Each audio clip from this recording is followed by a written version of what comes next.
Hello, I'm Malcolm Haslett. And I'm Janice Baker. Last episode we had a robust discussion about the Adelaide Fringe. We did. It continued after the program finished, so we recorded the discussion, and that's what's next on Our Time. So we've just had a brilliant discussion with a wonderful panel of very diverse people that we'd like to reintroduce to you, because last week we had a great discussion about what happens sort of behind the scenes and what happens for performers during the Fringe, and we're talking about the Adelaide Fringe. So we'd like to re-welcome to the program Danni Zappier, who's a first-time Fringe performer. Kerry Marsh is a curator of shows.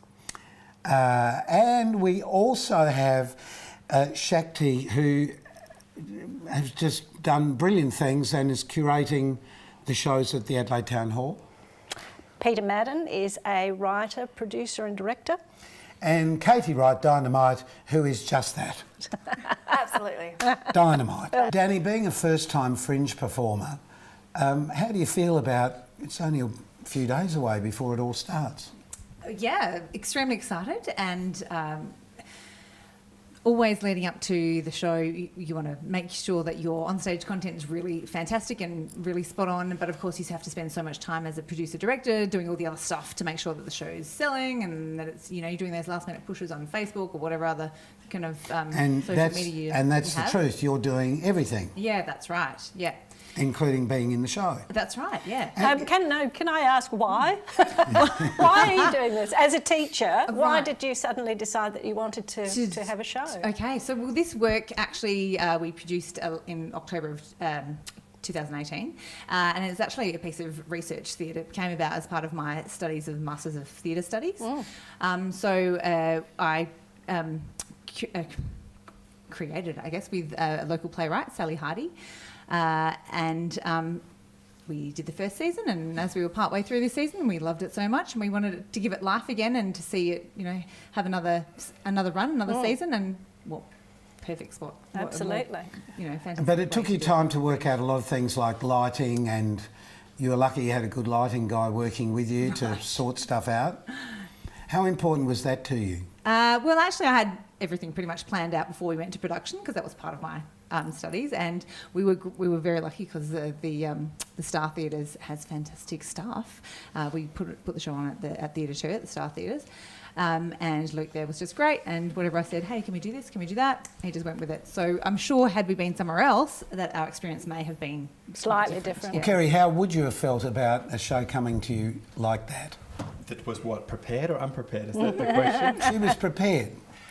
Yeah, I'd totally take a show on that was prepared, because they know they're ready to go. My problem at the moment is we're not prepared as a venue. We've taken on a room upstairs, which we discovered in this the hotel that we have. So we're building a staircase to try and get up to this room. We're going to fix the floors. We're going to have to hang lights. And it's the stuff that we talked about earlier that people don't see. It's like, okay, how am I going to corral the people for that show and not have nosebleed for the show that's on in here? And how are they going to get a drink? And then how many staff do I need for that? And this year, Fringe are not using ticketing. They have electronic ticketing versions. So if someone comes with that, is how do my front of house staff know that that's the correct ticket for this show?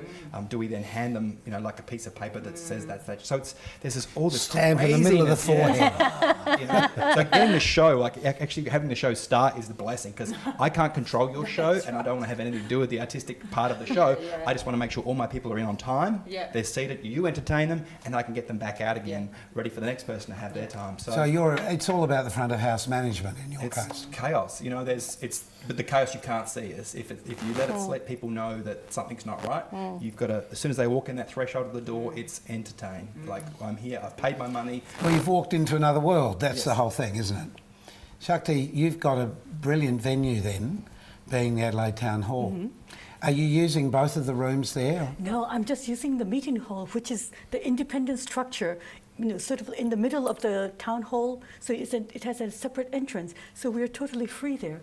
And the key to running a good venue is having a perfect staff and have the most perfect technical director who manages everything. I leave it to him. My part is over. I've worked with the artist. Now I'm just going to be the artist. My show is next week. I have no worries. I've done it over 150 or 200 times. It opened in Edinburgh in 1998, and it's traveled the world.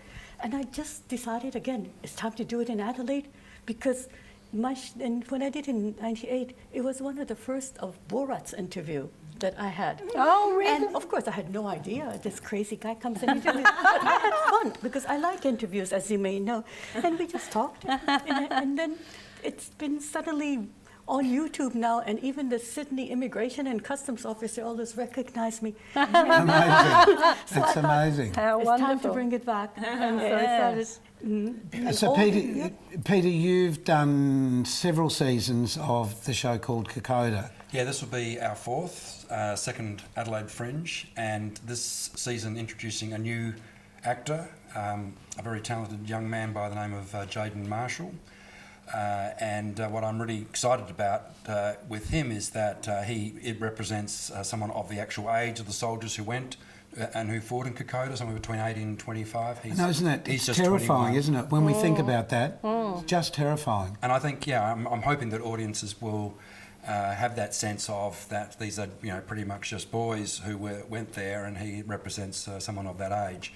The other thing which I'm excited about is that we're bringing some additional sound development to this program, thanks to the gentleman, or the young Spanish guy who did our tech work in Edinburgh, and we're hoping to sort of use quadraphonic to make quadraphonic sounds to make the audience experience even greater than we've been able to before. Wow. There's funny bits and there's sad bits in the show. It's the simplest way I can explain it. But this is a story that, as Australians, we really need to embrace, isn't it? It is, and it remains a story that is poorly told. I tell the story that the Murdoch newspapers tend to do a very, very good job of covering war detail, but particularly World War One. But they completely dropped the ball when it came to Kokoda and World War Two a couple of years ago, and I understand why that is. But it's a story that the Prime Minister Paul Keating in 1992, on the 50th anniversary of the battle, signified as the great Australian military achievement and battle, and it still remains undertold. Well, just recently, last year, we had a young man who's only 14 years old who, with his family, walked that trail, and we had a chat with him on the program. It was really interesting hearing his impression, wasn't it? And his understanding of the reality of what happened there. And he made the point too, had his father not been involved with the armed forces, he probably would never have known about. And his grandfather. And his great-grandfather, wasn't it? Who was actually there. And that's very true. We've gone through celebrations of the end of World War One, but we're not so much talking about that. Great that you've done that. Thank you. So, Katie, you're in a happy place. Yeah. So you're working in the mall. Just explain what happens for performers that you're comparing for in the mall. Yeah, so it's a great showcase stage. It's been running for many years. It used to be a little caravan, and now it's quite a big stage at the Gawler Place Canopy, and the Fringe produce it. And so any artists that are doing a show there can reach out and put their hand up and say, hey, I'd like to do an excerpt of my show. So audiences there. It's a little bit, the reason I have been asked to MC it, and other artists who are similar to myself have been asked to MC it over the years. I've done it for about 6 years now. It's because I have a background in outdoor arts and street theatre and circus and variety and cabaret, and this whole kind of idea of kind of getting a crowd, getting them to sit down, getting them to enjoy it. And your sound effects, Miss Wright. Oh, Those. right. I was just remembering last time I saw you, Malcolm. Yes. I laughed and laughed. There's this elegant woman making these noises, but does it stop people? Right. Does it what? It helps, right? Yes. I'd do anything. But isn't this the Be careful what you isn't say. this the art of a performer though? Yeah, right. It's to stop people. Right. Yeah. Take their mind off whatever they're thinking Yeah. about and pay attention. Which is such the beauty of that stage in particular, because people get little excerpts, they sort of see something, you have no idea what you're going to see, and it's a real mixed bag of lollies, you know what I mean? Like, you'll get all the different genres of the Fringe, as we know, so circus, dance, stand-up comedy, drama, so and visual art. Even some visual artists get up there and will draw for 10 minutes, and it's really quite interesting. Or people who can't present their work in that context will have an interview and they'll talk about their work, so people can really get a little idea about different shows. So is that every day? Yeah, I think it runs by memory. I should know. 6 years I've done it. So, That's a while. I don't know. I think it's 6. Not on Monday. Oh, not on Monday. So you know how the Fringe kind of Monday's shuts off. down a bit on Well, Monday. most theatre people do. Right. We all Need a try and little- close on Mondays. You need to sleep sometime. You do, Saturday, exactly right. And that could be And that's an Monday. interesting point about sleeping sometime, because with the Fringe, it's pretty much 7 days a week, isn't it? For you guys running venues, 28 days of hell. you think of the money. Well, if you can make the money, and that's, I guess, our job as a venue is to make sure that we can survive for the month and also for the next 11 months. So we've picked some really good acts this year. We've got some international ones, Pamela's Palace, which is a really cool show, like a Faulty Towers kind of interactive stuff. So I'm actually looking at a lot of the shows to figure out how we can, I guess, incorporate them during the year, or even take the concept and go, well, you know what, cabaret's cabaret, but if we do it this way. So yeah, I think it's also a testing ground for us as a venue to figure out what we can do with our space and how we can do it better. So it's crazy and it's insane, but it's probably why we do it, I think, to some degree. And the difference with the hub this year, they've moved the hub, so I think it's going to be a little more spread out. So we're going to try and push with Red Light Confidential, which is a cabaret, like till 2 or 3 in the morning, and just really open it up. We're going to take a break, but you just brought up some interesting points about it being spread out. So we'll talk about that in just a tick.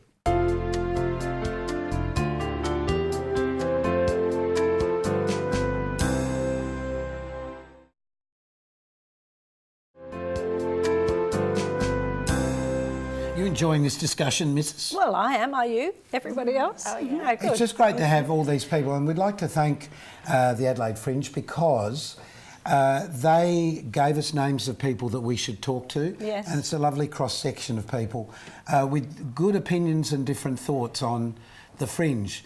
Katie, you were just saying that in previous Fringes, there's been buses going around and you've worked on them. Just explain that bit of story. Yeah, so the Fringe, the people who are the Fringe, you know, in the Fringe office, and the producers and directors of the Fringe were kind of concerned that lots of audiences in Adelaide over the recent years of the Fringe hubs building, like the Garden of Unearthly Delights, like Gluttony, like the Royal Croquet Club, people were just going to those Fringe hubs and weren't going to the other venues and the other theatres, the beautiful theatres all around Adelaide, in the city and beyond, because they were just kind of getting confused. And it can be overwhelming. You get the program, it's like it's so big and you're kind of like, I don't know what's going on. And then, of course, some people's shows are advertised much bigger than others. So it was just as a kind of strategy to try to let audiences know about everything that's happening in the Fringe that might not be so well advertised and well produced without so much money behind it, or at some of the other venues that are outside the hubs. Well, the other thing the Fringe office has done this year is it's pulled venues and artists together to try and connect a lot of those venues with performers that were looking for a home for their show. And I think that's probably one of the most positive things that's come out of all of this. For you, starting off thinking, okay, we're going to do the Fringe, do you have a plan past the Fringe for your show? At this stage, no, not really. I think the Fringe for us is the second life of the show, but I'm getting a sense more as I speak to people that, shows can have lives for, much longer. So it might be something that we consider. Yeah, who knows? It's a very interesting piece because your piece is the story of two sisters who've sort of grown apart but then come back together after an issue with one of the sisters. Yes. And suddenly realise how much they love each other. Yes. It's a great piece because it gives any siblings a real opportunity to re-examine their relationship. And that's a really nice thing that something like the Fringe can do, that maybe it wouldn't happen outside the Fringe. Yes. So do you have another work planned? Maybe. Okay, I'll maybe keep you posted we'll have this now. conversation again next year. Yeah, that's right, we will. Kerry, what are your plans for the future? Do you feel you're now entrenched within this market? I think I've just come back from Vegas, so I've done some work with Puddle's Speedy Party, who you may remember from America's Got Talent, but he's been to Adelaide on 2 or 3 occasions. The Fringe for him is not big enough to support his kind of travel, but I'm more interested in finding things that I guess like a bit of a journey. So the reason why I got into the Fringe stuff was the experience. It's not the money. It's been about finding experiences. So I'm searching for those shows and things that are going to change me or incite me or inspire me. And we're talking about a show before we saw last year, which was a dance piece. It was actually an RCC, and it was one of the best shows I saw at the Fringe. It had 6 or 7 people in it. RCC was the Royal Croquet Club. Yeah, and it was so disappointing that was one of the best shows I saw, and yet it wasn't patronised for whatever reason. And that kind of hurts a little bit, but I got to experience that show where I would never have seen it in any other Fringe. But then you would also tell your friends about that. Correct. And if they came back in the next year, they would probably sell out. And that's what happens too, isn't it? It's always word of mouth. A friend would go to something and they go, oh, you have to go and see this. And that is the way it's advertised, and really. that's key for marketing for any venue and for any show, is your word of mouth is the biggest all you'll get. Yeah. The risk is if they don't do well this year, they're probably not going to come back next year. So it's a double-edged sword. You can't expect that someone's going to spend, quite often, a lot of money to bring a show over. If it doesn't tick all the boxes and they don't get paid, they're probably not going to bring it back. So I guess if you think you're going to like a show, go and see it, because it's on. Do you think the Fringe needs to get smaller? I think so. I don't think bigger is better. I think there has to be sort of like a limit in size, but yet, as you know, Katie says, it's an open platform, which means anybody can join. So the Fringe may not have the right or anything to say no to anybody. But I think, seeing the size of Adelaide and the number of audience in Adelaide, I think it's growing too much. But do you believe too, because we were talking before about well-known people coming each year, that maybe we shouldn't let them come to give the other people a chance to actually show their talent? Or maybe have a separate comedy festival like Melbourne has. Well, that's true. That might solve that issue. Maybe have it after the event or have it at the other end of the year. There's a time for everybody, but then if it's separated a little, maybe there won't be so much clash or competing for audience. Yes. Does anybody know the actual figures of how many shows there are on? Something like 1,500 different shows Yes, on around this. 1,500. And also in Adelaide, it's during the daytime from Monday to Friday, people are working. So all the shows are in the evening, which means all the shows are between 10 and 12 or so. So they clash. Even I want to go see shows. It's usually when my venue is at full speed, I have to be there. I'm performing or so. Well, like in Edinburgh or Avignon, shows are on from around 9 or 10 o'clock in the morning till well past midnight. So around 9, 10 shows every day in all the Take your holidays when it's on. Exactly. And go mad. Everybody should do that. Yeah, what a good idea. What a great way to have a holiday. So just quickly amongst everybody, Fringe for the future. You said maybe again. Kerry, you're maybe? I'm a definite, depending on what it is and where it is. So it may be a different venue, it may be a different country, and it may be completely different shows. So yeah, I'm just going to suck it and see, as they say. You love Adelaide? Well, Adelaide Fringe for me, Avignon Fringe, and Tokyo Fringe, and maybe in the future a Kyoto Fringe. I'll run And that those. takes up your whole year. Oh, yes. And would you travel the same performers to each Fringe or each No, I'll festival? have different ones in different places. Right. Yes. Peter, have you got another show on the drawing boards? I have, but I'm not going to probably launch it at the Fringe. I think the Fringe has come pretty tough for theatre and getting a word out. So particularly what other forum you use or methodology you use, it's not all that clear. But I think the Fringe is getting increasingly tough for if you're not if you haven't got a whirlpool of support around you. How do you feel? How does everybody feel on things like Facebook? How important is that? I think Very. Sorry. You can No, I was saying, well, Facebook has its limitations. I don't think the use of it is quite what it was. It seems that Twitter is probably the place where the uptake is greatest. I was just going to mention, social media in general has become a very powerful platform for selling work, exposing work, for talking about work, for discussing work with other artists. It's massive. Do you think print media needs to take more responsibility for the local scene? Yeah, I do. I kind of get a little bit scared when you, particularly as an artist, you might get this, you're trying to promote a show and all they do is slide across the advertising rates. And you kind of go, whoa, but I've got a show, and they're going, unless you're paying this, you're not going to get a spot. So they're doing the same sort of thing where they're putting those higher paid artists or people who are going to throw money at the show, even if the show's not great, but they'll still take the money. So it's a commercial. Maybe it is getting a commercial. It is about commercial, yes. So that's where the Fringe becomes really political in respect of what we were talking about before. It is an open platform, but it's not a fair playing field for all the artists involved.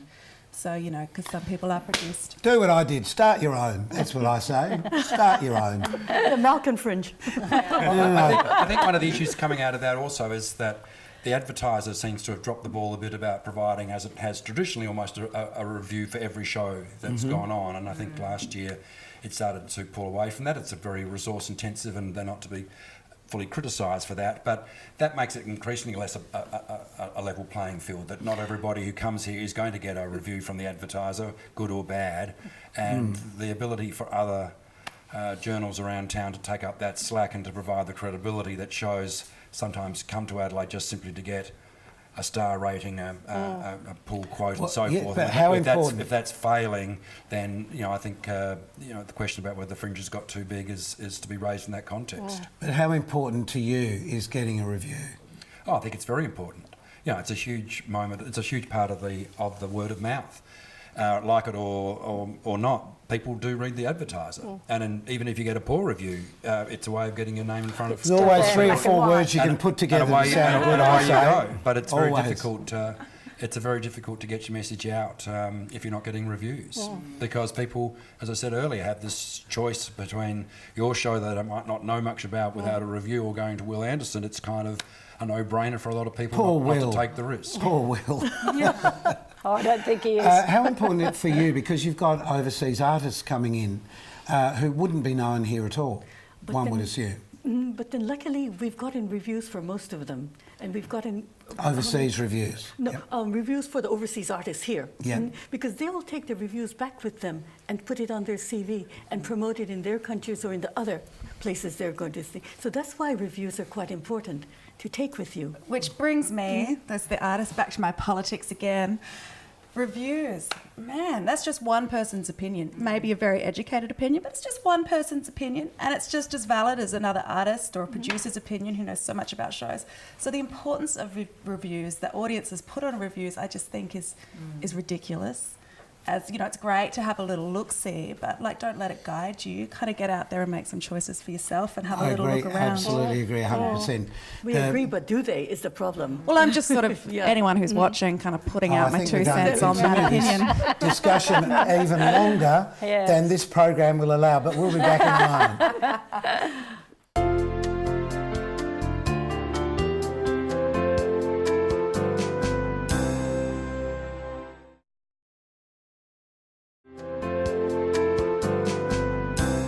And we're back with a final comment from all of the people representing the performers, the promoters, the venue managers that we've had, the writers, producers, and us. One last comment from you. I think perhaps this year, if people treat their Fringe differently, have a new Fringe resolution, go and see something that you wouldn't have seen in the past. Something Something not heard of, Something preferably. not heard of, something Yeah, new. Something new. And obviously go to a venue you may not know about or even knew existed. And it's not all about fun only. Find something meaningful. Find a treasure. Find a treasure. I think that should be one of those Yes. billboard signs. Signs. Find a treasure. We're very lucky having the Fringe as it is in Adelaide and the Festival of Arts around it, and it should be fully enjoyed. People should go out and see as many shows as possible across the 3 weeks, save up for it, and give it all as big a splash as you can. Yep. Katie? Yeah, I was going to say something similar. We have the second biggest Fringe festival in the world right here, and all these amazing artists come to our city, and that is such a blessing. We're so lucky. It's really important for us to say to you, this panel was not flogging their shows, No. not saying this wasn't an infomercial in any way, shape or form. We're just letting you know the way the performers, promoters, producers and so on feel about something that has grown past all of us now. It's such a big thing. And it's so important on the Australian landscape of arts, because without this sort of thing happening, we'd still just be watching TV and never leave our home. And whilst there's nothing wrong with watching us on TV, because you find out about these good things, it is great to get out and see a live performance, because in my opinion, you never forget a live show. You forget pretty much everything else you see. Absolutely. Would you agree? Absolutely. I remember do. seeing you in something, because you were probably standing next to me, acting. That would be right. Look, thank you so much for joining us, Ezzy Spitz, and we hope we can bring you in 2019 a lot of really interesting guests. Don't forget, we'd love to hear from you. Our Facebook page is very available. You can drop us a line, you can drop us an email. Tell us who you'd like to see on the program, because we'd love to know that. So until next time, thank you to our panel. Thank you very much. And Thank we you wish very you much. all the very best of luck. And keep yourself nice till next time we meet. Bye. Bye.